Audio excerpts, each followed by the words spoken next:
Welcome to the righteous sphere. We separate the gray areas over here. We don't do the lying like those other places. No. We don't do no fucking lying over here. You're gonna get the truth.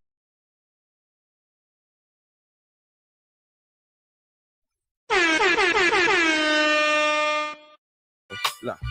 Young money boy Louise, hold it for A and Eagle. Cash money cross the belly, cash money Machiavelli. We get that fatty fellas, we bump that Rockefeller. We got it pumping, holler back, we crack Rockefellers. Nigga, my tire's better, I'm on the Monster Bellas. I got that brown boy or that white Consuela. See, this shit is over, I got us, that's a promise. Let's go cop 2 new Rovers, drop it on Magic Johnson. That's 32s for fools, stick to them stunting rules. 500 up in your tummy, can your stomach do? SQ my youngin' crew, we paid our fucking dues. That's why your bitches over here sucking and fucking dudes. Y'all niggas want a wall, bring it, it's nothing, dude. This shit too hot to relax, bitch, don't get comfortable. I fuck with Super Sammy, Blanco, and fuck the bull. Hydro, I puff and pull until I'm ducking full. What are you fucking crazy? Come on, it's Weezy, baby.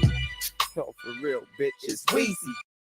Baby, call me Bad Wayne, and I'm like Max Payne. The sickest shit that hit since Anthrax came. I leave you with a Tampax frame, all bloody. Just stand back, man, y'all don't want it, but damn that, man. I come through and do my grand theft thing, my cran nap, tan cap, slant back thing. My hustle game up, plus my flow that ugly. Just call me Mitchell and Ness, I got throwback money. I got that, I'm all good if it's snow crack money. I got that, he's all good, he don't need to show that money. Okay. I can blow that money cause I know that money. Hit the club and while out and go and throw that money. If that bitch on 21s, then you know that's money. I'm a pimp, I'm about to permit out and bull red something. You a snitch, you probably hit the coat and perm though. That's that Weezy, that shit that make your soul burn slow. Fuck ya. Weezy, SQAD. Holla at your boy. They can't fuck with me, man.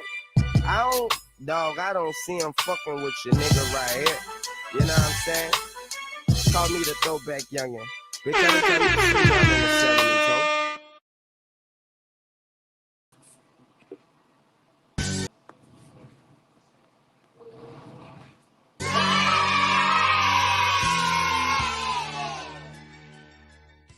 Salute. How y'all feeling, gang? How y'all feeling? Welcome to the studio where we learn how not to be fools from some well-paid fools. We learn and we study these stars and celebrities so we know how the regular folks that ain't got the money like these stars and celebrities, we learn how they act and why they move the way they move because they be following these folks. All right, y'all, how y'all feeling? How y'all feeling? Final period of the night. Y'all settle on in. We got a good old show. We is multi-streaming from both channels tonight. So guys that's watching from the Brutally Honest, salute. And thanks to my mods and thanks to my members. Y'all guys stick around. Y'all got like a free little stream. Y'all got like a free little stream tonight, you know what I mean? But for those of you that's watching on the Mr. Goodbread reaction, we gonna talk about this thing, guys. Y'all see the title. The truth about why Lil Wayne didn't get picked to headline Super Bowl halftime show. And it's quite simple. Like I tell you with everything, it's pretty much self-sabotage, guys. It be our own doing.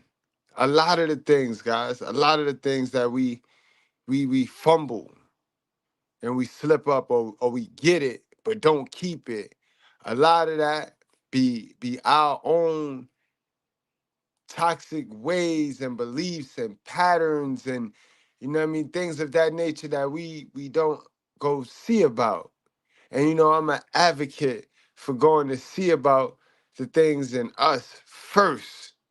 You know what I mean? We mustn't follow anybody, especially not these celebrities, until we sweep our front door, right? Till we fix us first, guys. So today we're gonna tie in why you gotta get rid of the loser spirit, man and woman, guys. Man and woman. Now this one is vice versa. I know we like to make everything vice versa, and it's really not. But this one It's vice versa, guys. We got to get that loser spirit out of us, and we got it. We got it in us. I had it in me. I had it in me. It's a victim mentality. It's a loser spirit. That's exactly what it is. It's a loser spirit. So you don't want to see nothing win. You don't respect winning. You know what I mean? That loser spirit will have you hating on somebody you should be studying. Understand that. Understand that loser spirit, and it's in all of us until we get it out of us. That's our job. Our job not to worry about what these bald head roaches is doing. Sisters, our job is not to worry about what the deadbeats that we keep picking is doing. It's it's to figure us out. That's our job. Our job is to figure us out. You know what I mean? Man, we already, my guy, Toxic Ring Scandals, he's popping it off with the members. See what I mean? My members be paying for these type of streams. So that's for the Brutally Honest Goodbread channel. Guys, also, right, we're going to start on the Brutally Honest Goodbread channel for the members. You guys are already signed up because you already doing what y'all do every month. So every, I think every two weeks, on the Brutally Honest channel, guys, I need you guys to tell me when is the best time for you guys to so that we could do like an open book reading, so that we could really get the work on. Cause I get it. These streams right here, people don't really want that work, bro. So I want to wean out the people that really want to do better in life and want to stop pretending like they winning and want to stop being nosy and worrying about what's going on in these people's lives and really want to fix their life, fix their reality. I really want to give y'all my talent. I want to, cause this easy. Getting up here talking about somebody else's business, not fixing you. That's very easy. We can all do that. We can all do that.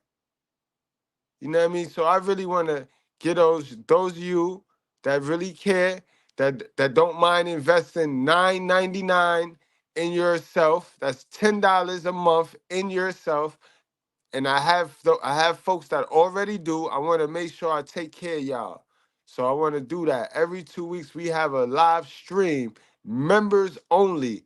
So you set your notification. You make sure you don't miss that stream. We'll probably go live like what? What's a good time? Y'all want to do Sunday, Saturday? Well, what's the best time for y'all? Friday, what? Every Sunday at what? 9 p.m. And we'll do one of them. We'll do a video. We'll do a reading, a group reading. Know what I mean, guys? Open panel. So that's what we're gonna do. But let's get back to today's lesson, guys. So we're gonna get to the truth about Lil Wayne, and let's do a little history lesson about Lil Wayne and the things that he have on document. You know, these things that you go on these platforms and say, right? It don't matter when you said it, how old or how long ago you said it, right? It paints a picture of you, and you gonna get the respect you're due based off what it is you do and what you said that's on tape. Not what you telling people and not what you say right now. You know what I mean? People don't care about what you say. It's about what you're doing and what you did. You know what I mean? And how you changed, how you grew from that. Now we understand growth now, but a lot of y'all want us to respect nothing. A lot of y'all never changed. You're still toxic, and you want people to feel sorry for you. It's not gonna happen. Nah, nah. In the words of LA Knight, nah, nah. It's not gonna happen. All right, guys. So let's just relive some things. But salute the Toxic Ring Scandals. He said, "Let's keep it a buck. There's no content like this on YouTube or any other social media outlet. Good bread for content creator of the year. That's dope, bro. That's dope, bro. I feel you on that, bro. But we gonna keep this work. We gonna keep this work, right? Nah, nah. We gonna keep this. Nah, nah. Hold up appreciations. Nah, nah. We gonna keep getting this. We gonna keep giving this work. So let's get to Lil Wayne, guys. Rare footage. You know what I mean? some of y'all don't work, so y'all probably seen it. It ain't rare to y'all. You know what I mean? To those of you that work and that don't really follow this foolishness, I mean, this is gonna be rare footage to y'all, yo. Trust me, because when I saw it myself, I was like, what the hell?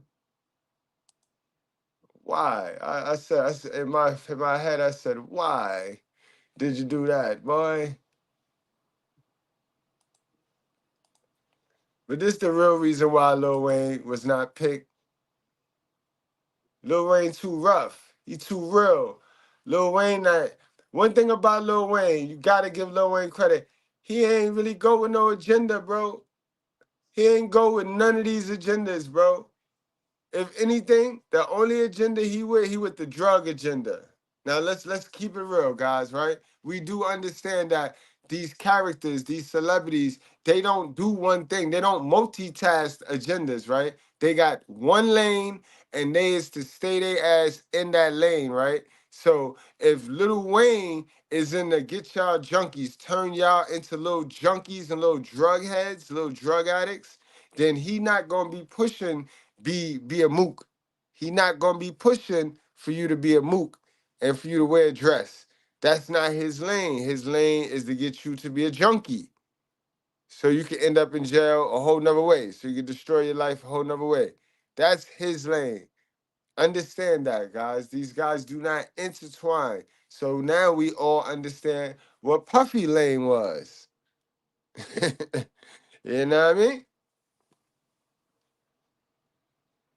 Bandanas on and rapping street things and talking about guns. And every verse was about how I would run in your house and tie your parents up or something like that. And I sold over 1 million records in a heartbeat. It was about lyrics. Mm-hmm. It was just about, it wasn't about what you were talking about, it was about how you was talking about it. What do you say to people who call your music vulgar, misogynistic, offensive, degrading? No, if that's what you think about the music, if that's what you categorize it under, then so be it. All those things made me who I am, and I am a very successful man. Please keep looking out for more, because it's coming, baby. So your daughter, would you have any problem with her being called a or a hoe? Yeah, if they calling her a hoe, I have a huge problem with that. Yeah, we know that y'all do not believe in the stuff that y'all be promoting to others. Y'all don't believe in that for y'all kids though. We know, we see it, we saw it. Yeah, but I've never called a certain female name out unless I got a real big problem with her. Yeah. To say this father of four is controversial is an understatement. But the self-described gangster says he's often misunderstood. That'll be the biggest misconception, that I'm some kind of rude. I don't know. When they meet me, they're like, oh. Bro, it's not a misconception when that's the character you portray. That's the mask you wear. People that's running around here talking about I'm misunderstood, nobody understands me. That's because y'all do a very good job of wearing a mask, bro. So people judging you by what you put out there. Forget how you feel. You know what I mean? You always get the, because I'm a good person, and then their actions and their behavior show else. Like that, come on. Stuff gotta match. Stuff gotta match. You so humble or whatever. But I'm from the South. I have to be respectful and everything like that because I have someone to answer to. And that's my mom. But Wayne doesn't really care what we think about it. He's unapologetic in just about every aspect of his life. What's your relationship with weed? Every day? There's God, there's my family, there's my kids, there's music and weed. In that order? Yeah. Our journey with Weezy started back in 2013 at his own private skate park he constructed in Miami. How do you, a self-described gangster, end up being such a prolific skateboarder? I just fell in love with skating, plain and simple. The thing you love most about it is landing the tricks, landing them well, and being able to say you did that. A few months later, he invited us to Amsterdam, backstage at a sold-out performance. What are you thinking about when you're walking on stage? Usually what's on my mind is just impressing the people. And I'm usually trying to fill the crowd out first. Let's go. Let's go. Being on stage for me is everything I ever dreamed of. I'm always at home on stage. Nowadays, Wayne has been making more headlines than music. Due to an ongoing legal battle, his completed Carter 5 album remains on the shelf, which is why he says he chose now to release a memoir. Gone Till November is a diary that chronicles the 8 months he spent at Rikers Island for an illegal weapon possession. When you look back at prison, has it been life-changing? I learned a lot about people. You're all on the same level. You're all going through the same thing. Everybody wants to go home. And this is exactly what P. Diddy going through right now. P. Diddy, man, I don't laugh at people. I just feel bad for him because they got to watch that man, yo. It got to be rough. He's so entitled, never been told no. Man, it got to be tough. It got to be like a culture shock to him. But outside of a jail cell, his celebrity status has clearly shaped his perspective, recently stirring controversy on Fox Sports when he said he personally doesn't see racism because so many of his fans are white. I thought that was clear. Yeah, and you see how they're not going to back him. They're not going. Lil Wayne too real. He too real for their shenanigans. Remember, he sat there and told Puff Daddy, like, listen, yo, stay away from dudes that be diddy bopping. He wasn't bugging. He wasn't tripping. He knew Puff Daddy was sitting right there with him. He said he ain't with it. Remember Puff Daddy said, oh, so you ain't with it. You ain't. No. Lil Wayne wasn't with it. And that's why he didn't get picked. That's why New Orleans said, nah. He's not controllable. Now, put him next to Kendrick Lamar, who looked like the more obedient black boy. That's what it's about. That's what it's about. Let's be honest here. You know what I mean? You always have your AI and you always have your Kobe. Remind yourself. Remember that, guys. You have your Iverson and you have your Kobe. They're going to always pick Kobe.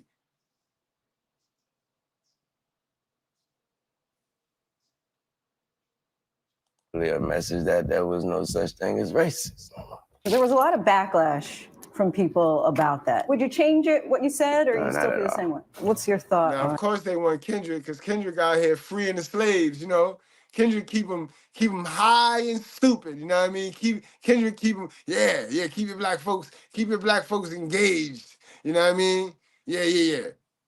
Lil Wayne's out here like, nigga, if you don't go get you some money, like right now, and knock this racism shit off, they don't like that. No, hell no. What? No, you ain't black. You ain't black. No, and it's funny because the poor black folks don't even know who they be rooting for or why they be rooting for. We know poor black folks root for people because of common dislikes, the common enemies. Like, because we all hate Jay-Z, we just gonna root for anybody. That's nasty. That is absolutely nasty, yo. That's nasty, and that got to be some type of super duper HPD, yo, and mental illness, yo. That is nasty. On Black Lives Matter. What is it? What do you mean? The idea was that there's this movement called Black Lives Matter, thinking that the rest of America didn't seem to understand that Black Lives Matter. It just sounds weird. I didn't know that you put a name on. Oh, he ain't. It's over. They will never pick Lil Wayne is not on none of these demons' first list. Y'all hearing it for yourself, so y'all don't gotta go nowhere else. I told y'all, I'll wait on certain topics till I get everything until I could focus, you know what I mean? I don't like to have all of these windows open and, you know what I mean, tabs open, and then you get nothing done. I sit back, let it marinate, and then I'm going to go get the real deal. Ain't no Jay-Z that blocked them, and I'm not being biased, because I told you Jay-Z been in them parties, boy. Jay-Z said, I'll trade you Beyonce for any one of them little pretty dresses. That's 50 girl. That's 50 baby moms. All right, I trade you. So I ain't biased about nothing. And Jay, my guy, it is what it is. The truth is the truth. You know what I mean? It's not a name. It's not whatever. It's somebody got shot by police for a reason. I am a young, black, rich. If that don't let you know that America understands black matter these days, I don't know what it is. Don't come at me with that dumb man. It's over. It's over. It's over. It's over. You got P. Diddy, My Song, and a bunch of other rappers running around here talking about Black Lives Matter. P. Diddy, yo, where's Black Lives? Where's them two lesbian women at, bro? They gonna help you, P. Diddy, because you was in the front of the line, boy. You was in the front of the line with that swindle right there, bro. With that manipulation of our people. Yeah, let's hear that one more time. Lil Wayne said, get that shit out of here. That it just didn't make no sense. Reason. I am a young, black, rich. If that don't let you know that America understands black matter these days, I don't know what it is. Don't come at me with that dumb man. My life matter, especially to my. Do you separate yourself from it? I feel connected to a damn thing that ain't got nothing to do with me. If you do, you crazy as you. Connected to his flag right. As I'm connected, I'm a gangbanger, man. All right, that's when he just started going off the rail. And you can take the dude out the hood, but you can't take the hood out of most dudes. And that's where it be self-inflicted. It be self-inflicted. It's okay to not play their game. But, sir, there is still guidelines at which you can maneuver. That was crazy, bro. That was crazy. He probably was high. I don't know. That was crazy.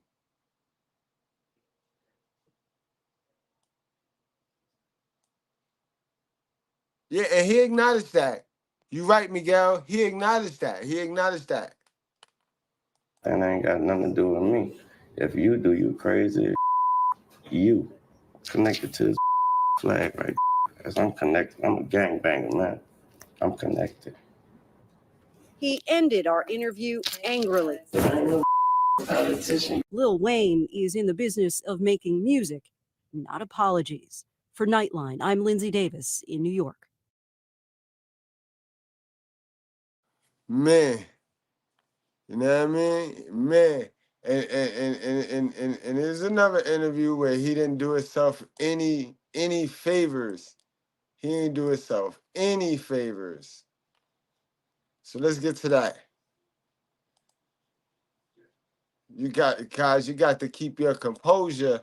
You know what I mean? You know how this world look at us.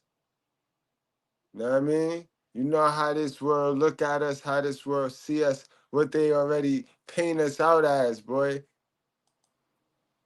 You don't go in there and then feed to the stereotype and feed the narrative.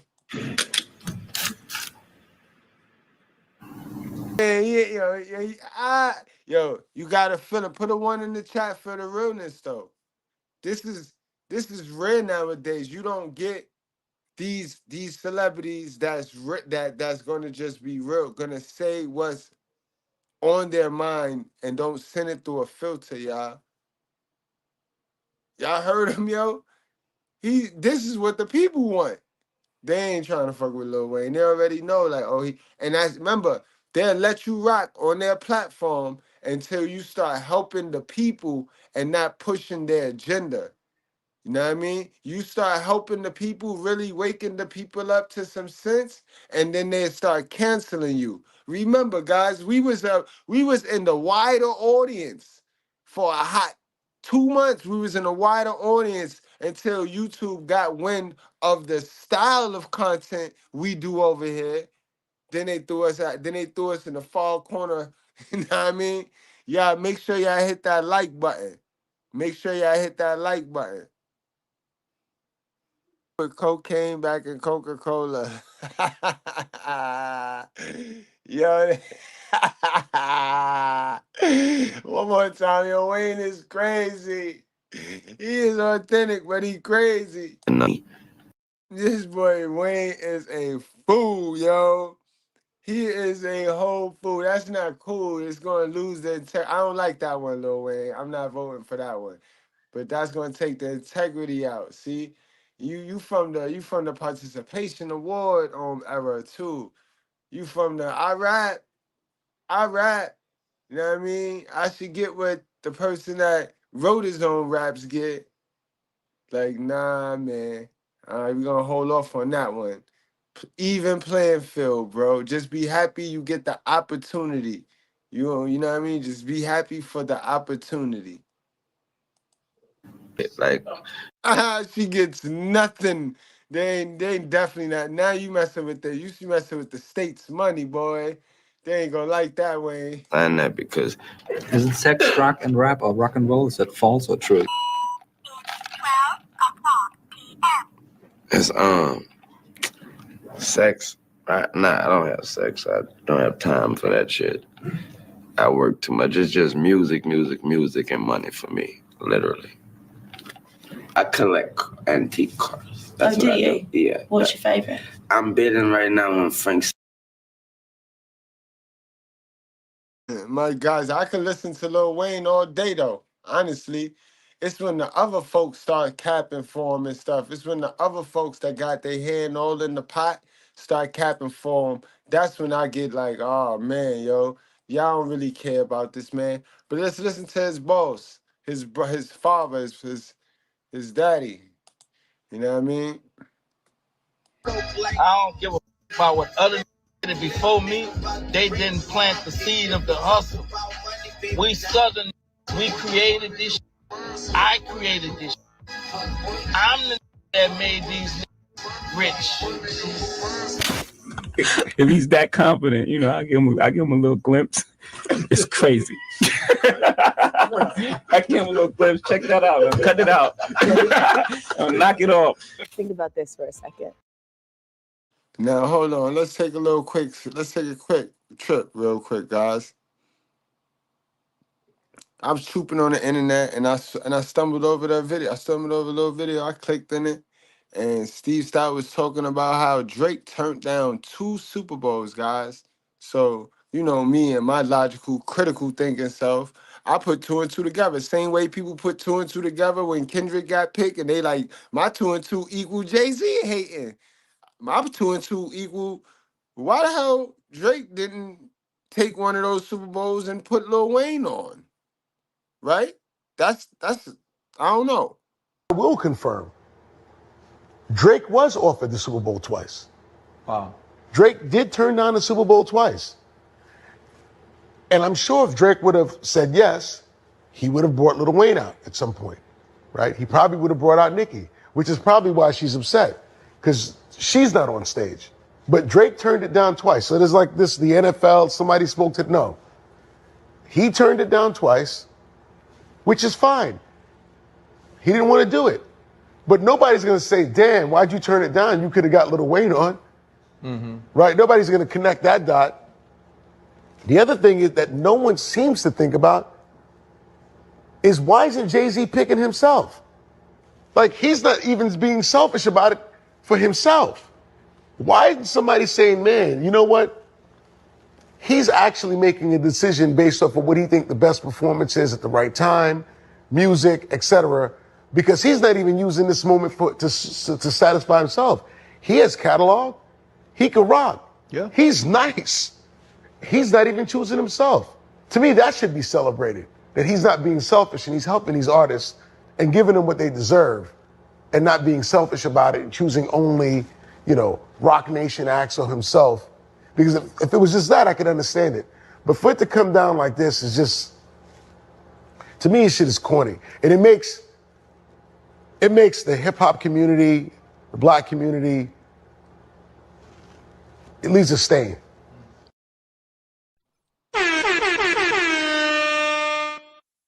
Absolutely. I told y'all it's majority is 85% of us running around here, and I'm going to say us, because it's 85% of us running around here with that loser spirit, boy. They got that loser spirit, and I told y'all in the beginning of this live, that loser spirit will have you hate on somebody you can learn from.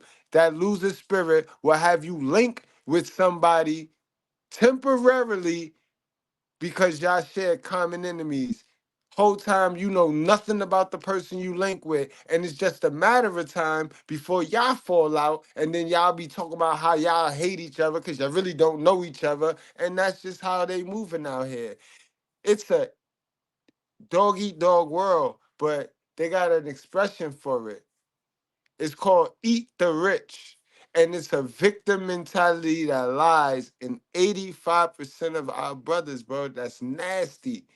And 85% of our sisters, because if it's in 85% of our brothers, who raised those brothers? And that's where they get it from. That is the generational curse. To feel like you're a loser and you didn't even participate in anything. People hate successful people because they don't understand the sacrifice. They're not disciplined enough to understand the sacrifice. They compare their level 1 with a person that's on level 30 because they don't watch somebody that's on their level, on their playing field. They're always watching these stars. So they comparing their level 1, knowing damn well they're not even putting in the work. And they're watching their level, they're comparing their level 1 to another person's level 50.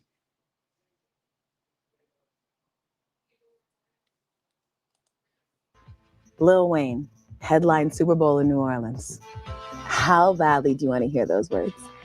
Just as bad as I wanted to see my name at the top of that list when I was that whatever age it was, and I would bust into the office and get that billboard magazine. This has nothing to do with it, and that's so crazy.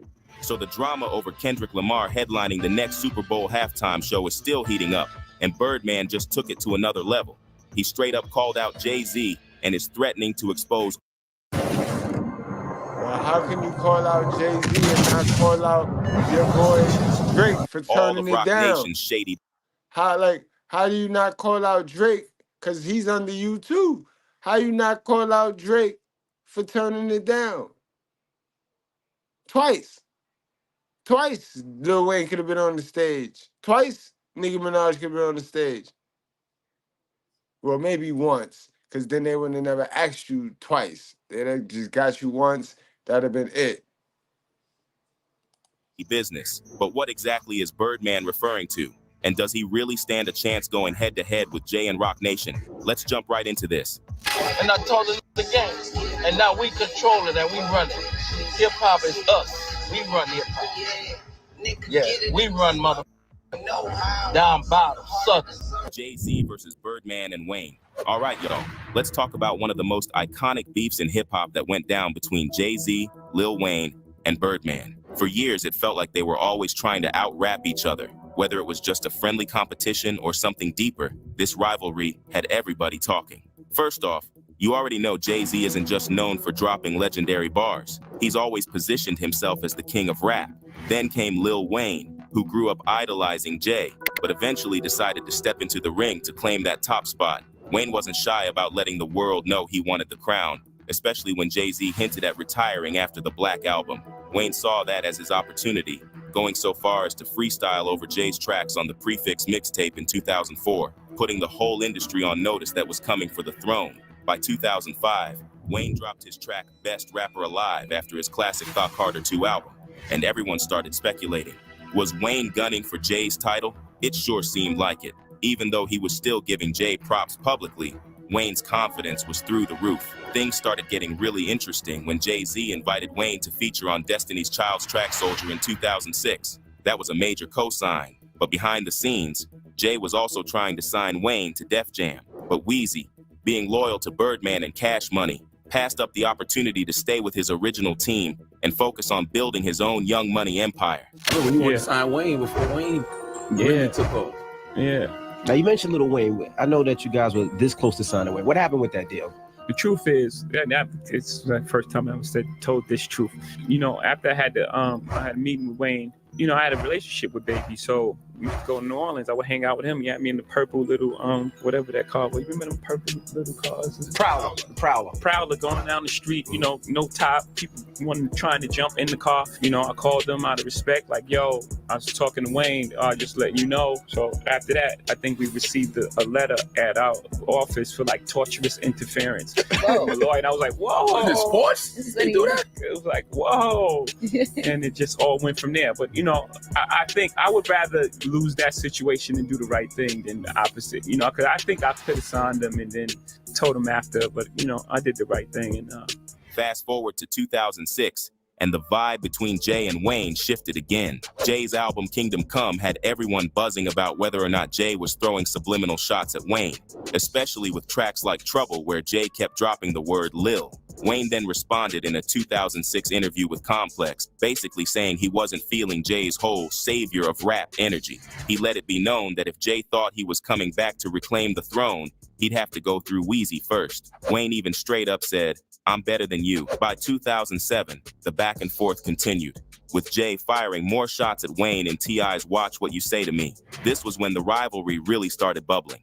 Yet somehow, despite all the shade, Wayne and Jay collaborated on Hello Brooklyn 2.0 off Jay's American Gangster album, confusing everyone. Wayne kept the pressure on when he remixed Jay's Show Me What You Got, delivering verses so fire that some fans even said Weezy outshined Hav on his own track. But just when it looked like things were about to escalate again, the two started showing each other mad respect. Jay even called Wayne my heir on Mr. Carter from Thought Carter 3 in 2008, solidifying that mutual respect. But of course, Birdman couldn't let things cool down for too long. In 2009, he stirred the pot by claiming Wayne was the best rapper alive, throwing shade at Jay-Z during an interview. "I don't think Jay-Z is the #1 MC in no kind of way," Birdman told Tropical TV. "Wayne's the best, he do the most, and he make the most money. I don't think no man in the business make more money than us. How can you be the best if you don't make the most money? And you don't do the most? Lyrically? Come on, man, be for real, can't nobody F with Wayne. If you #1 and you ain't getting no money, it don't mean nothing." This sparked even more drama, especially after Jay-Z responded on HAM with the infamous Baby Money line, where he made it clear that Birdman's cash couldn't stack up to his. Wayne then clapped back on "It's Good," jokingly threatening to kidnap Beyonce. In 2012, Wayne took another shot at Jay during a Young Money pre-Grammys party, rapping, "I asked her what she wanna watch. She said surely not the throne." But despite all the disses, things never got too serious. Jay eventually responded on La Familia, letting it be known that nobody should mess with his family, but the beef never escalated beyond bars. Wayne even went on to call Jay-Z the GOAT later on, and both have publicly downplayed any real animosity over the years. However, the recent controversy over Kendrick Lamar being picked to headline the 2025 Super Bowl halftime show has reignited the old drama between Birdman and Jay-Z, and now Birdman is out here straight up threatening he will expose Jay and Rock Nation. Birdman's threats. So as you all know by now, much fuss has been made about Kendrick Lamar performing at the upcoming halftime show in New Orleans, the home base of arguably the biggest rap label ever, Cash Money Records. After Nicki Minaj took swipes at Jay and Rock Nation in defense of Lil Wayne, Birdman backed her up and promised revenge. Birdman wrote on X, "Shaking my effing head. These P's. Nicki, Drake, Lil Wayne, YMCMB. I'ma make these. Respect us on Gladys. Hatin'-ish for real." But how exactly is Birdman planning to make Jay-Z? But Birdman, how you not going to check Drake, though? I will confirm. Drake was offered the Super Bowl twice. Wow. Drake did turn down the Super Bowl twice. And I'm sure if Drake would have said yes, he would have brought Lil Wayne out at some point, right? He probably would have brought out Nicki, which is probably why she's upset, because she's not on stage. But Drake turned it down twice. So there's like this, the NFL, somebody spoke to, no. He turned it down twice, which is fine. He didn't want to do it. But nobody's going to say, damn, why'd you turn it down? You could have got Lil Wayne on, right? Nobody's going to connect that dot. The other thing is that no one... and Rock Nation respect him and his team. Does he have some dirt on them that he's now threatening to expose? Injured in a car accident? Want to see if you qualify for a huge check like Double this? tap that Don't call screen, insurance. guys. Hit Don't that call like an button attorney. for me. Dude. Double tap the Well, screen. word on the street is that Rock Nation's been moving very shady behind the scenes for years, and apparently Birdman's got some inside scoop on it. Rock Nation's dark side. So there's been a lot of talk lately about Jay-Z's close ties with Rock Nation's Desiree Perez, the same woman Nicki Minaj recently put on blast, accusing her of pulling dirty moves behind the scenes to shut down any artist who gets in Rock Nation's way. Following recent drama between her and Megan Thee Stallion, Nicki reposted Rock Nation's ad promoting Megan's diss track, Hiss, and wrote, "Spending so much money, but she's the lil broke independent artist? Desiree, you gotta let it go, baby. The world knows she's ass and can't rap. Stop effing trying to make fetch happen. I just put out a song with no promo, no video. It's already #2. But Nicki didn't stop there. She later came for Desiree again, threatening to expose her for allegedly unlawfully firing her employees. Nicki wrote, "On the next song, I delve into all the people Desiree allegedly fired for unknown reasons. Other things as well. So many people were blindsided and hurt by her, allegedly. She's willing to go broke to try to replace me? Fix it, Jesus. But who is this woman Desiree Perez anyway? And what do Nicki and Birdman know about her that the public still hasn't learned?" So there's not a ton of personal info out there about Desiree Perez. But here's what we know. She's from the Bronx, born to Cuban immigrant parents, and she got her start in the music game back in the mid-90s, working as a part-time assistant manager at a New York nightclub. That's when she started building connections with local artists and eventually met Jay-Z. They linked up when Jay performed at one of her clubs, and from then on, they've been tight. Fast forward to 2008, Jay-Z launched Rock Nation after parting ways with his first label, Rockefeller. A year later, Desiree joined Rock Nation as chief operating officer, and by 2019, Jay made a big move. He announced that Desiree was stepping up as CEO of Rock Nation. According to Variety, Desiree's now running the show across all 14 branches of Rock Nation, from music management and publishing to their sports agency and business ventures. After stepping up as Rock Nation's CEO, Desiree didn't just stop at running the label. She was also the executive producer for 4 Super Bowl halftime shows from 2021 to 2024. Now, according to Desiree herself, her role covers everything from creating strategies for Rock Nation artists to handling PR crises. But those are just the surface level facts about Desiree and what she does at Rock Nation. Let's get into the real tea. The reason why the internet's out here calling her Jay-Z's Griselda Blanco. Alright. Remember when Jay-Z said this? I think we passed kneeling. Let me play it again. This time, look at the reaction of the lady sat just behind him. The reason why she's worried about how Jay would respond is because she's the CEO of Rock Nation. But in her former life, she was a federal informant. So why is Desiree being compared to one of the most ruthless drug lords in history? Well, she never reached Griselda's level of infamy, but back in 1994, Desiree was arrested for possession of 35 kilos of cocaine, along with conspiracy to distribute. According to court records dug up by the New York Daily News, she was involved in a ring that stretched from New York to Florida to Puerto Rico. And word on the street is that Desiree wasn't handling the drug game solo. Her husband, Juan O.G. Perez, was allegedly right there with her. Now, Jay-Z and OG Juan go way back. They linked up in the mid-90s, and together they launched the 40/40 Club. Fast forward a few years, and Jay made OG Juan the president of Rock Nation.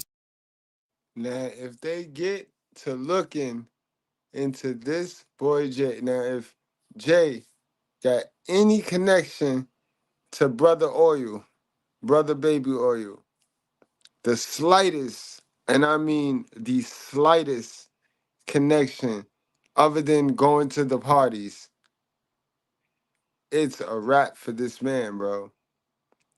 It's a wrap for this man. This my guy. It's a wrap. On some Rico shit, it's a wrap for this man. If they hit him with the Rico, it's over. It's over, boy. It's over. Sports. But here's where things get even more interesting. According to some insiders, OG Juan was running plays with Jay long before they opened the club. Understand, guys, I'm going to tell y'all a secret right here. When these two people open their mouth, believe them. When Kanye West say some shit, believe him, bro.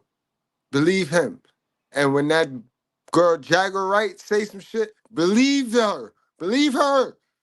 Believe they gonna tell you they crazy. The ones You guys, this is why y'all mess with me, because everybody else be like, he crazy, right? You see the little bald head roaches in my chat bugging out, talking about, oh, this content, this and that. And the more we get one comment, but for every one comment, the chat grow and grow and grow, but one person bothered.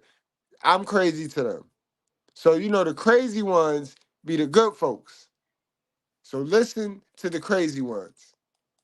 Club, or he got that Rock Nation title. And let's just say, the business they were involved in wasn't exactly corporate. Check out what Big Ross, a former associate of the notorious Harlem drug lord Rich Porter, said about Jay-Z's friendship with OG Juan and what kind of business they were in. We decided to go to McDonald's. You know, when I get to McDonald's, I look up, and the dude, I see Jazzo on him in McDonald's, but I see the dude that's on stage with Jazzo, the light-skinned dude, the big lip dude, I see him talking to my man Juan. So, you know, Juan is a dude that I knew most of my life, but the one thing I knew Juan for, he was the plug, he was the connect. Have you seen Juan? Yo, the internet, wow, bro. Now, I'm from Harlem, y'all. I'm from Harlem. I could take the 101 bus to Juan Block. You know what I mean? So I know, but this was never spoke of. Like, everybody knew of this. If you from Harlem, everybody knew this. But now that the internet here is just wow, bro. Guys, stay tight-lipped, bro. Practice discipline. Practice discipline of the mouth, bro. All right? Stop making friends by feeling you got to tell all your business to these folks. Because the internet is here, yo. Cameras is everywhere. And people got runny lips, bro. This is crazy. Wow. Mind you, I'm watching this interview for the first time with y'all. And by the way, y'all, this is 35 years ago. Statute of limitations is dead. For all you suckers that want to try to catch some nonsense, statute of limitations is dead. Oh, okay. All right. I mean, but where is the morale? Just because the statute of limitation is dead, where's the morale? But all right, at least now y'all get the facts. At least y'all can get the real facts to those rumors that y'all been hearing all these years. 35 years ago. Whole lot. Anyway, he was the plug. When I say he was the plug, I mean, you see this man got all the pettico in the world. But yeah, yo, he had it all. Dang. He was that dude, period. You know what I'm saying? So I seen him talking to Jazzo man, light-skinned dude. So I told my man, I said, yo, the Brooklyn dudes, they up here, you know, I know they won and all that, but they up here comfortable, you know? And my man said, what you mean? I said, yo, look at the dude that was on stage with Jazzo. He over there talking to Juan. He said, which one? The Connect? I said, yeah, look. So they was politicking like they, you know, like they was friends, like, you know what I'm saying, or whatever. You know, funny thing is, I seen him that night. I figured that was just a one-time thing. I go to McDonald's like it's nothing because it's on the corner of my block or whatever. So a couple of weeks go down the line, I start seeing this dude, the same dude, but not Jazzo, but the dude that was on stage with him, the big lip light-skinned dude. Wow. And I start seeing him, and he's talking. Every time I see him, he's talking to Juan, or he's talking to Juan man in McDonald's. Now let's get back to Desiree. Y'all are probably wondering what went down after she got busted with all those kilos. Keep in mind, her indictment wasn't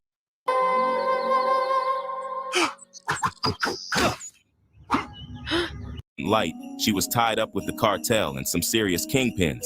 But here's the kicker. According to a report by Variety, Desiree only got 5 years probation, and you already know why. She agreed to work with the U.S. Attorney's Office and became an informant. Word is she wasn't playing either. She was out here wearing wires and everything. And according to a source that mysteriously got wiped from the web, Desiree took her snitching seriously. According to this 2014 article by the New York Daily News, a June 11th, 1996 court hearing obtained by the News shows the feds were pleased with their star mole. The defendant has really worked closely with these agents. Assistant U.S. Attorney Lawrence Bardfeld told a judge that day, arguing to keep Perez out of jail. So right after the news dropped that Jay-Z hired an FBI informant and put her in a top spot at Rock Nation, Dame Dash hit Sway in the morning. When Sway brought up the whole Jay and Desiree situation, Dame straight up said that it was the first time Jay's moves really scared him. Dame didn't hold back either. He mentioned how a lot of his friends and business partners, like Rockefeller co-founder Kareem Biggs Burke, dealt with major heat from the feds. So for Jay to turn around and hire a federal informant, that obviously didn't sit right with Dame. This is the one time that the paper did scare me, and I was like, there has to be some truth to it, is when I read about his affiliation with, informant, that he's in business with certain people. And it's tricky for me to say, but just based on where I'm from, I can't have nothing to do with that. And then just based on, do you believe that though? I don't know. It's paperwork. Yeah. So it's not to believe. You know what I'm saying? There's paperwork. So that part of it scares me because I know Biggs is in jail. I know Herb Gotti's been for years over he didn't do. I know they've been with me for years. So it just means I need to stay over here. You know what I'm saying? So I love Jay, but let's say I find out that any of that, I can't with him at all because that's how I was raised. It ain't no disrespect. I don't know how anyone else was raised. That's it. It ain't nothing to talk about. And it's real serious for me because, your friend, my man's in jail for 3 years over weed. The feds is really on me. It's not like they not. And where I'm from, that's not tolerated at all. But Dame wasn't the only one side-eyeing Jay-Z for working with a government informant. Remember the whole Tekashi 6ix9ine situation? The entire hip-hop community labeled him a snitch after he testified against his own people, admitting that several of his acquaintances were gang members. By cooperating with the feds, Tekashi went from facing decades in prison to getting just 2 years and then house arrest, partly due to his asthma during the pandemic. Now, whether you rock with Tekashi or not, you can't ignore the straight-up hypocrisy here. Rock Nation artists were out here dragging Tekashi for snitching, while at the same time cozying up with the snitch herself, Desiree Perez. And one of the loudest voices was none other than Meek Mill. He went off on Tekashi saying, "Hope that rat going live to apologize to the people he told on, or the victim. Y'all forgot fast that a rat killed Nipsey. He wasn't supposed to be on the streets. That's the only thing I'ma say because he's dead. Left his baby mom and child like a coward as targets. Yeah, that's cute and all, but check this out. Back in 2019, Desiree Perez was actually photographed walking Meek Mill into court to secure his deal and get his charges dropped. So Meek's cool with having a known snitch like Desiree help him out, but he's out here calling for Tekashi to apologize for snitching. By the way, Tekashi himself pointed out the major hypocrisy, calling Meek out for using the services of a former FBI informant while blasting him for doing the same. Exactly. And Meek, boy, you on them tapes, Meek. You all over them tapes, Meek. Thanks for agreeing to do this interview. I know it's a really tough time for you right now, but we really appreciate your time. Let's do it. Now, Puff, P. Diddy, how do you want me to refer to you? You can call me Love. Okay, let's address the elephant in the room, all the allegations. Are you attracted to men or women? It depends on my mood, my vibe. Is it true that you've had sexual relations with Meek Mill? I can't tell you that. Perez struck a deal with the feds, agreeing to wear a hidden wire to record her meetings with major traffickers, the cartel.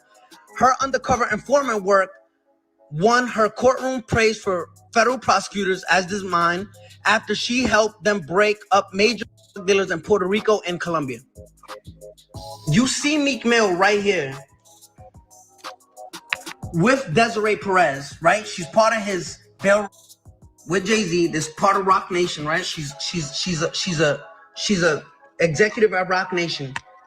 But then you go saying, yo, listen, we don't rats. Your executive is a rat.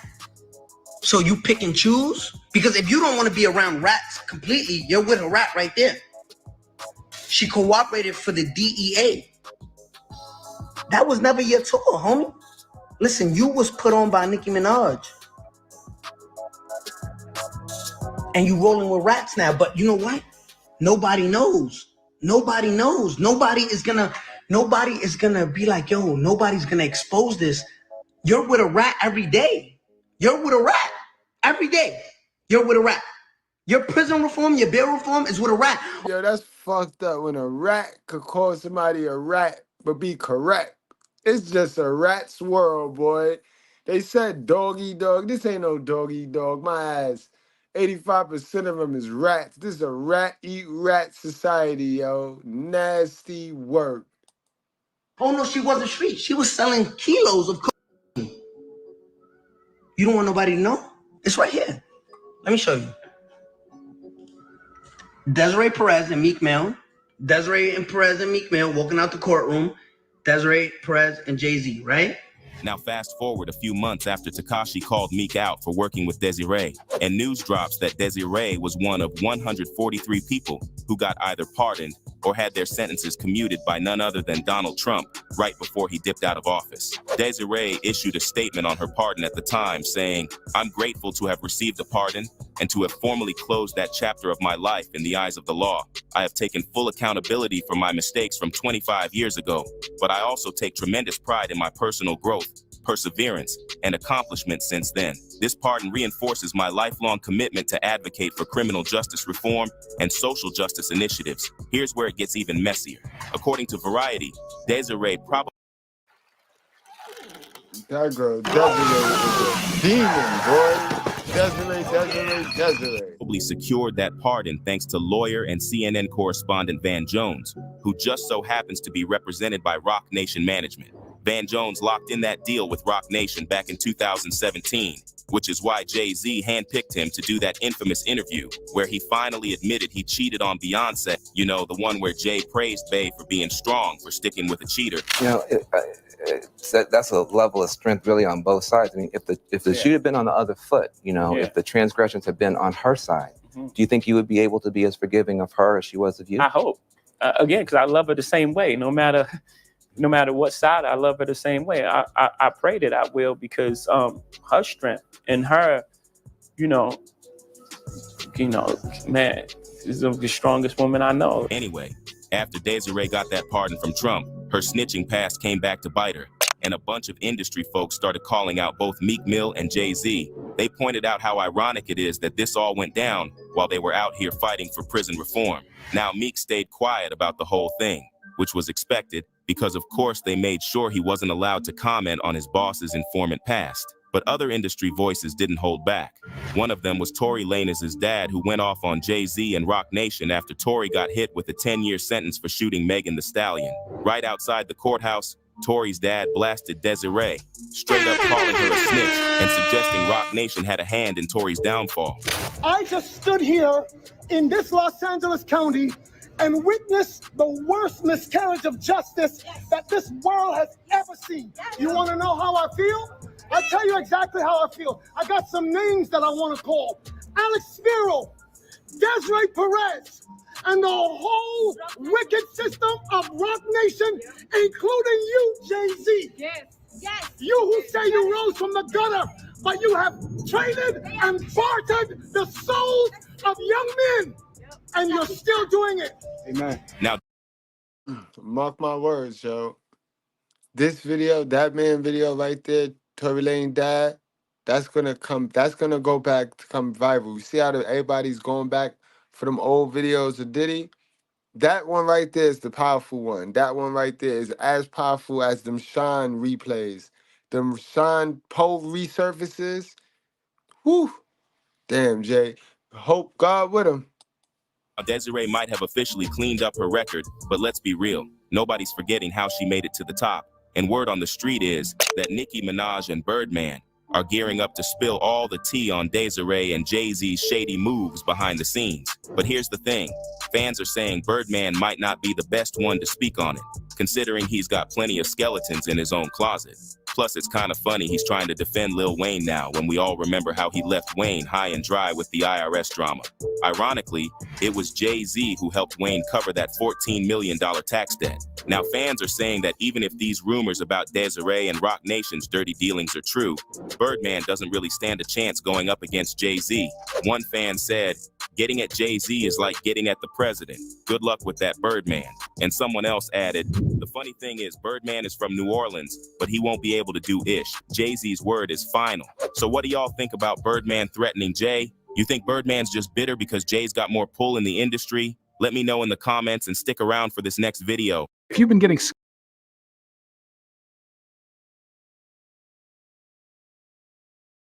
Man, it's been a good one so far, guys. So let's get to the main event. Guys, and this one is not to trigger anybody. You know how we do. Salute to my members. Like I said before, salute to my members. This is not to trigger anybody, guys. This is to put you on, and I need you to check yourself. Because we see all these features and things and stuff we don't like in others, and we overlook the stuff that we don't like in ourselves. And we push those and deflect those. And you know what I mean? A lot of the times, the people that call out haters, the people that got a lot of haters are the biggest haters. All right? I'm going to tell you that right now.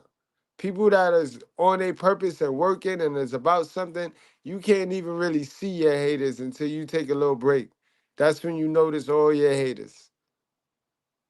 It's the people that swear up and down they got haters that have the most hate in their heart. They have they got that biggest loser spirit in them. So let's get it, guys.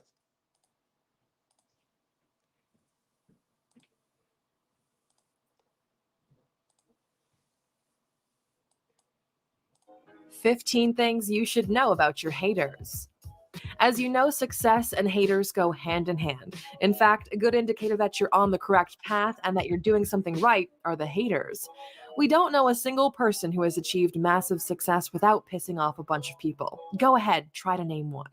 Do you know that Elon Musk has haters? Everyone doing something great has. Even Jesus pissed off more than half the world's population when he said he was the Son of God and died for your sins. But let's not get into that right now, because we'd never get to our list and the reason you're here today. Whatever you're doing in life, people will judge, support, ignore, or hate on your work. Believe it or not, the worst of the previously mentioned is to be ignored, because that means whatever you're doing is not worth noticing. Here are 15 things you should know about your haters. Number 1. If they could do it better, they would have done it already. All right. So make sure you're not one of those on the sidelines with the "it should have been me" spirit. You don't have to have the "it should have been me" spirit. You can get your ass up and go do it. Go do whatever it is you sitting there hating on the next person because they're doing it. Understand that. Done. Case closed, mic drop. This is the main reason why people hate. To be honest, we could end the video right now and it would still be an amazing video. If your haters could have done a better job at whatever it is you're doing than you, they would have done it already. The world doesn't work on what if. It rewards those who take action, who pursue their passions and goals. While you're on the field playing the game, they're just spectators, watching you making the moves they wish they could. Number 2, they want to bring you down to justify their mediocre and failed life. If you're passionate about something and hustling your way to success, you don't have time to hate on others. Hating on other people is actually quite time-consuming. You need to take time out of your life to stalk other people for extended periods of time, throwing shade, hoping that your mean comments would somehow affect the life of someone who really doesn't know you exist. Haters are losers. The reason why they're hating on you is because if you were to fail, it would make them feel better about their miserable lives. Number 3, they'll never amount to anything unless they change. Sadly for them, haters are just a part of the crowd. In order to make a difference, you need to do things differently. You need to stand out, try different things, fail, learn, improve, and pursue your dream. Most haters tried once, failed, and now hope that everyone else will do the same, just because they didn't have the willpower to improve themselves and make it happen. Being a hater is not constructive. You're not adding value, so let them waste their time.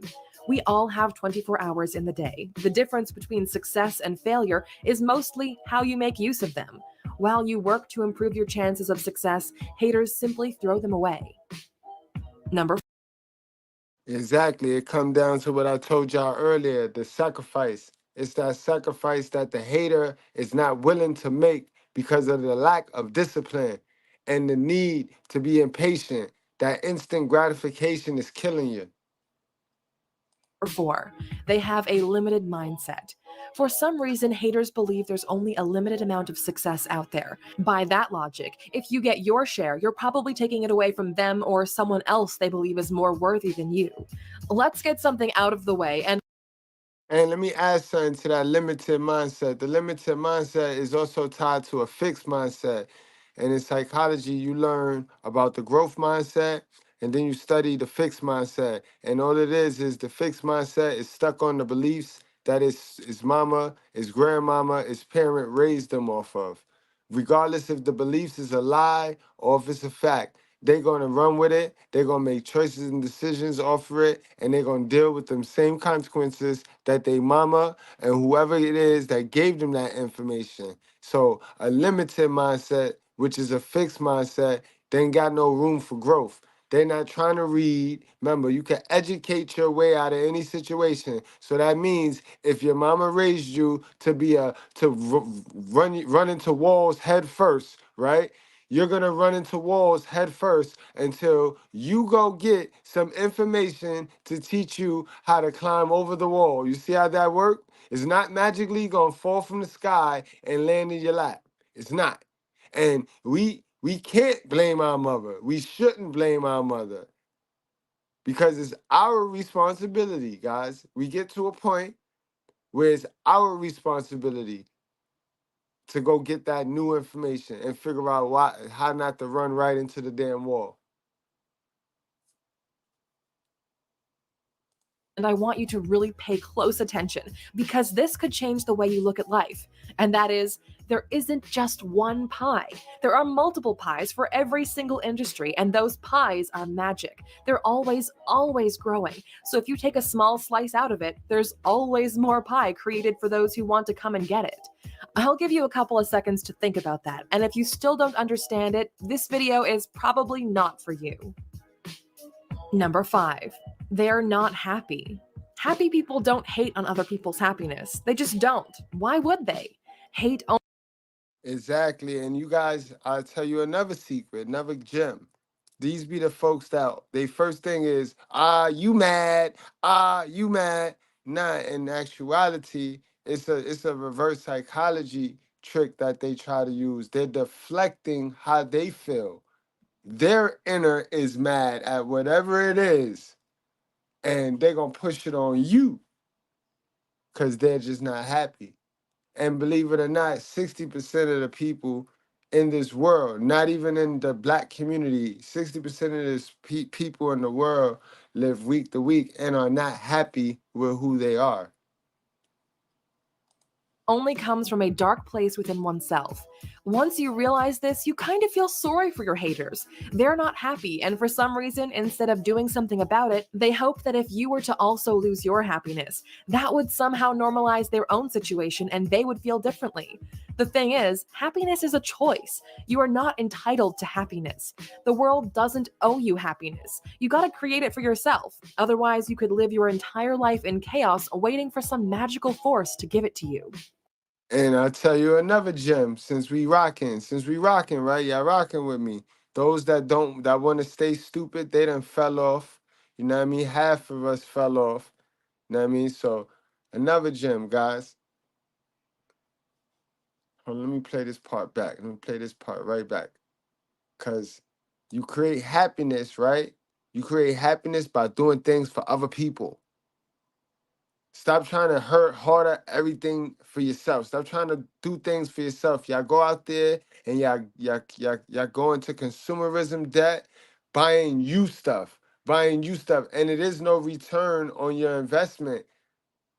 No long-term return on your investment when you buy you something. No, because once that go out of trend, you're gonna want you something else.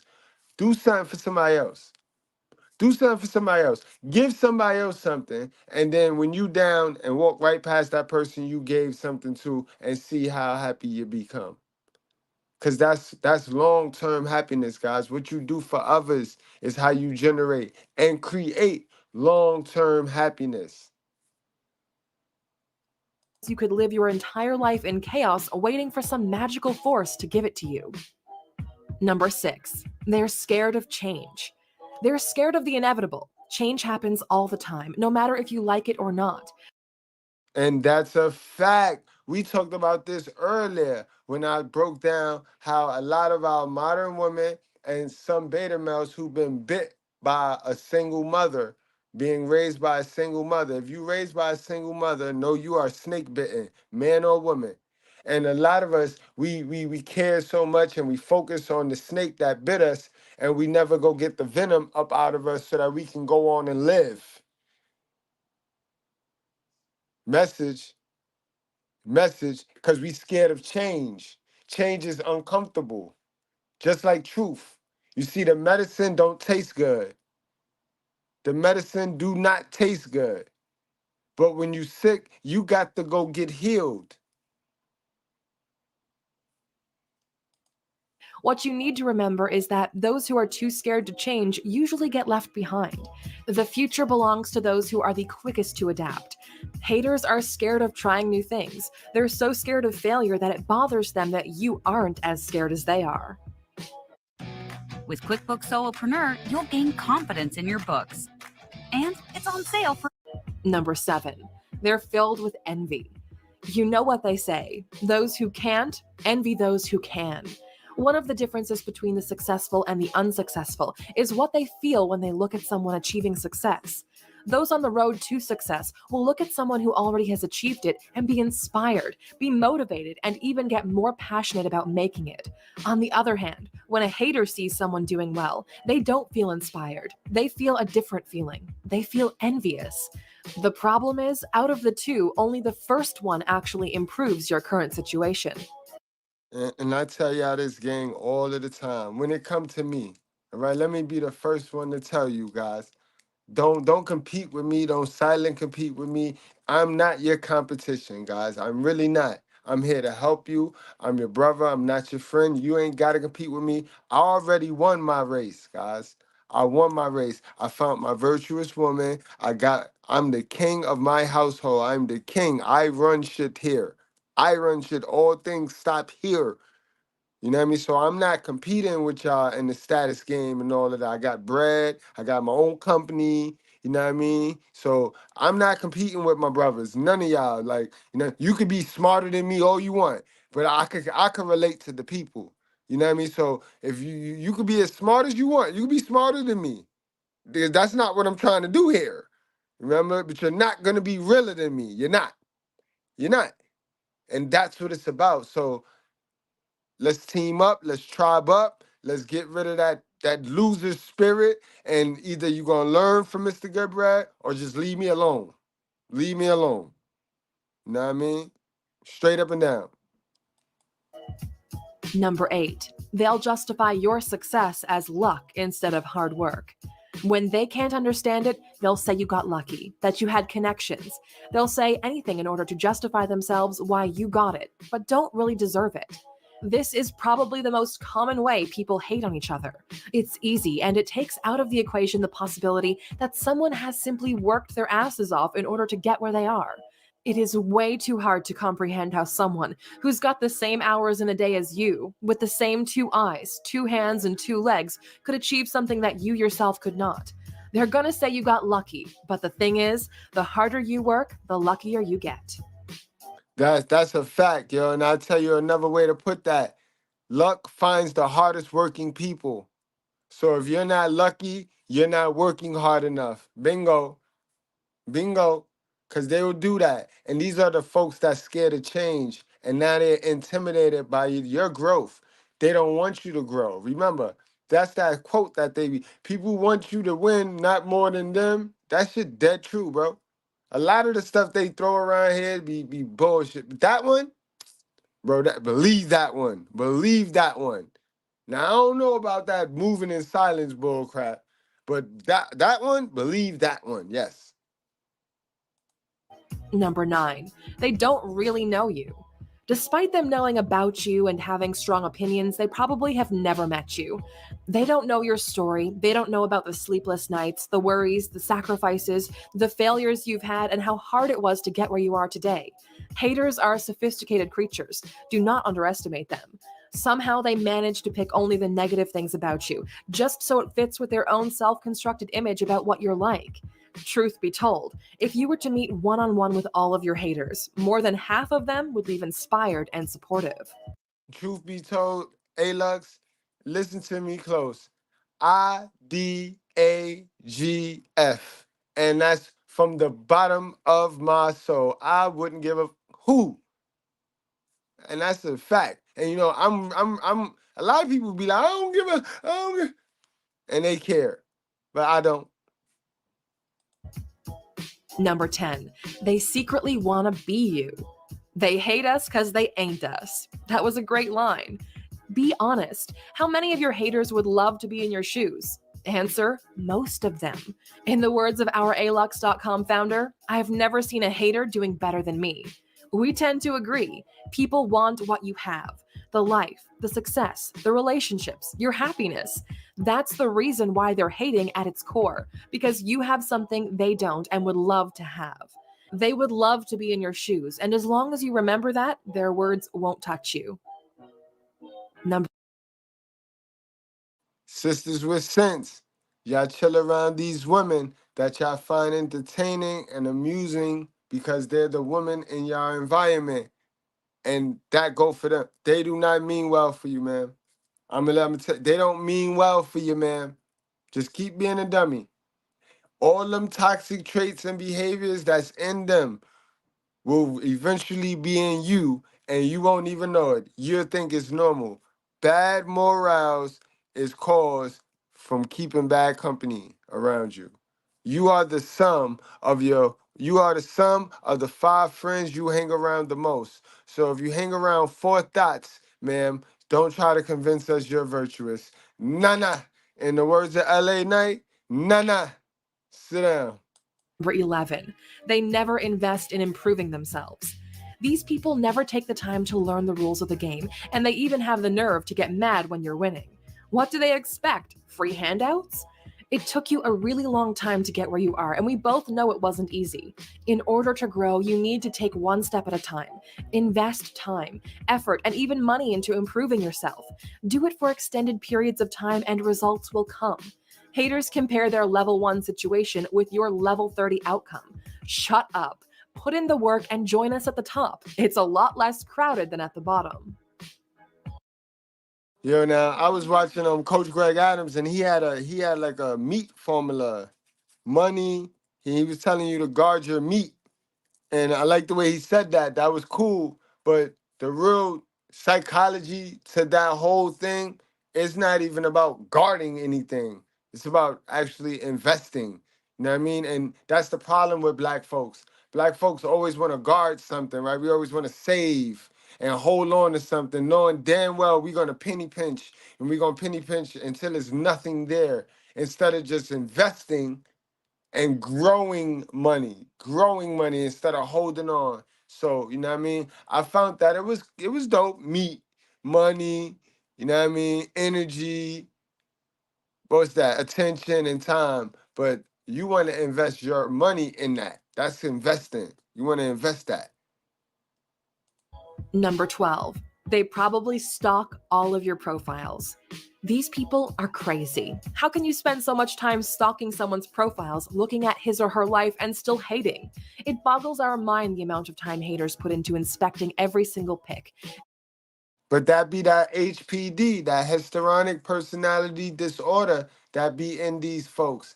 And they do it all of the time. They'll come to the channel, sit here for 47 whole minutes, then comment some weird joint in the chat talking about they ain't like what they just saw, sat here and saw for 47 minutes. And it actually tells you how they value their time. Because if you don't like something, why would you spend 47 whole minutes? But it be that hating in them, it be that loser spirit in them that'll have them sit there and do that. Yep. Every single aspect of your life, hoping that they can find the tiniest clue that it all might be fake and you're really as miserable as they are. They know everything you post but never hit the follow button. They're secretly your biggest fans. Number 13, they gossip about you with their friends.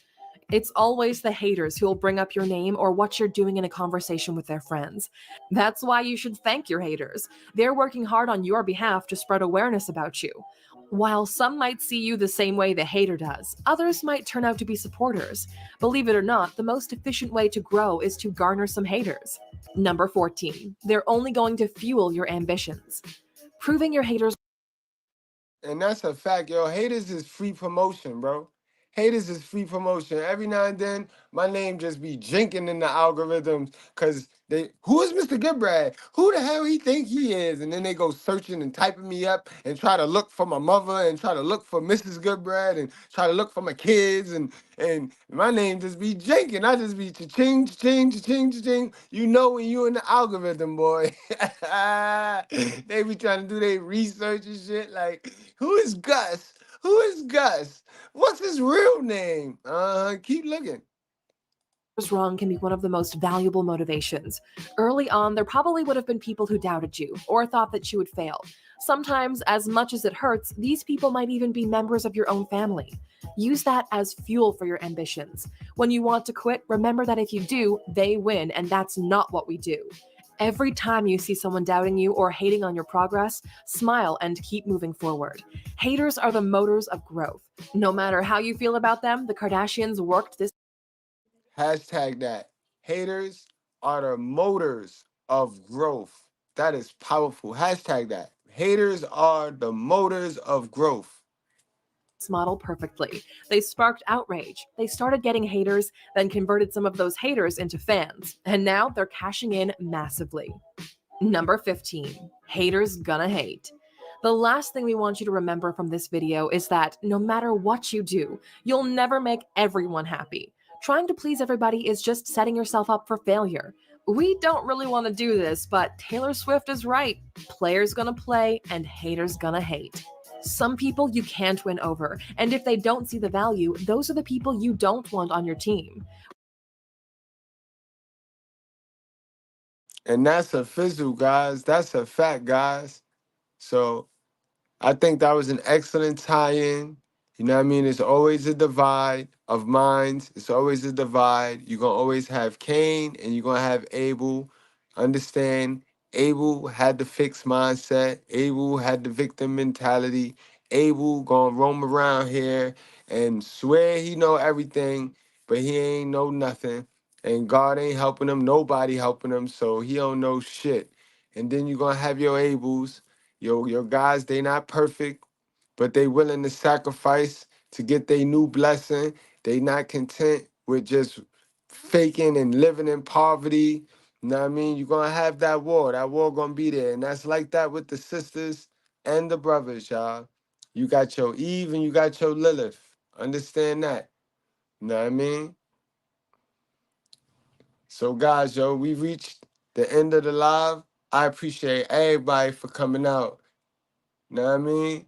Cleon, what's going on? Pete Chalinsky, welcome back, bro. I don't know. I don't know what channel y'all on, but I'm going to figure that out. Because now we got both of the channels popping. So, you know what I mean? Y'all might got a wrench on the other channel and not one on this channel. So I'm going to make all of that right, especially for my good folks, yo. You know what I mean? My good folks. This was a good conversation to have. Like I said, guys, it's just conversation. We know better than to follow these stars. You know what I mean? Attach our feelings and emotions and what we are building to these stars. But every now and then it's good to look up and watch them, because studying them is you're gonna learn how the regular folks is moving. You're gonna learn exactly how your next door neighbor, how they run their household, why they do the things they do. All you gotta do is study a celebrity. All you gotta do is study the celebrity and match the celebrity's vibe and behavior to the shit you seeing out there in the world. And boom, you got it. You know what I mean, guys? So enjoy the rest of your night. It's been a hell of a Sunday. I always appreciate y'all. You know what I mean? Toxic Ring, I see you. Thank you, bro, for everything. What's going on? Al, what's going on, Al? Uncle Jackie was in the building. My guy, MVP 5000. Freemason, welcome back, my guy. Always knowledgeable, always kicking that truth in there. Oh man, the Neen, the Queen, what's going on? Carlos, I see you. I see you. Georgia, what's going on, Georgia? How you feeling, Georgia? Georgia, Georgia. What's going on? XL to the Prizzo. Sandra, you were spot on with that. Hell yeah, believe Kanye West. Kanye West and Jaguar Wright, believe them too. Farrah, We got to get you a wrench over here too, Farrah. How you doing, sis? My sisters with sense came out. Ben, Hannah, what's going on? What's going on? This was one of them HPD ones. Yeah, this was one of them HPDs. HPD. Garrett, what's going on? Miguel, what's going on? All right, guys, we gonna get on out of here. Glenn, you know what I mean? We gonna get on out of here. See y'all later, yo.